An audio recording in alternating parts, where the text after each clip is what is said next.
রাজ্য সরকারি কর্মীদের জন্য সুখবর। দীর্ঘদিন ধরে ডিএ বৃদ্ধির দাবি জানাচ্ছিলেন তারা। অবশেষে তাতে মান্যতা দিল রাজ্য সরকার। এক ধাক্কায় 11% হারে মহার্ঘ ভাতা বাড়ানো হলো।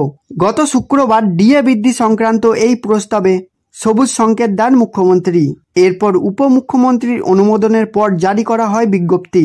বর্ধিত হারে মহার্ঘ ভাতা কবে থেকে পাওয়া যাবে সেটাও জানানো হয়েছে। গত মার্চ মাসে কেন্দ্রের পর একাধিক রাজ্য সরকার ডিএ বৃদ্ধির ঘোষণা করেছেন। এবার সুখবর পেলেন রাজস্থানের রাজ্য সরকারি কর্মীরা। সেই রাজ্যে পঞ্চম ও ষষ্ঠ বেতন কমিশনের অধীন বেতন পাওয়া সরকারি কর্মীদের মহার্ঘ ভাতা বৃদ্ধি করেছে সরকার।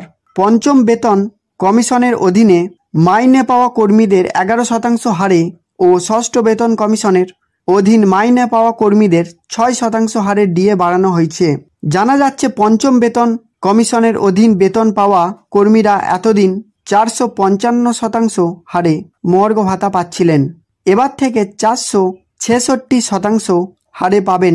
অন্যদিকে ষষ্ঠ বেতন কমিশনের অধীন বেতন পাওয়া কর্মীদের প্রাপ্ত মহার্ঘ ভাতার পরিমাণ ছিল 246%। তারা এবার থেকে 252% হারে পাবেন। চলতি বছরের 1 জানুয়ারি থেকে নয়া হার কার্যকর হবে। সংশ্লিষ্ট রাজ্য সরকারের এই ঘোষণার ফলে রাজস্থানের হাজার হাজার রাজ্য সরকারি কর্মী ও পেনশনভোগীদের মুখে হাসি ফুটেছে। ভজনলাল সরকারের এই সিদ্ধান্তকে সাধুবাদ জানিয়েছেন সরকারি কর্মী ও পেনশনভোগীদের নানান সংগঠন। রাজস্থান রাজ্য কর্মচারী মহাসংঘের একজন পদাধিকারী যেমন বলেন, রাজ্য সরকারের আমাদের পুরনো দাবি শুনেছে।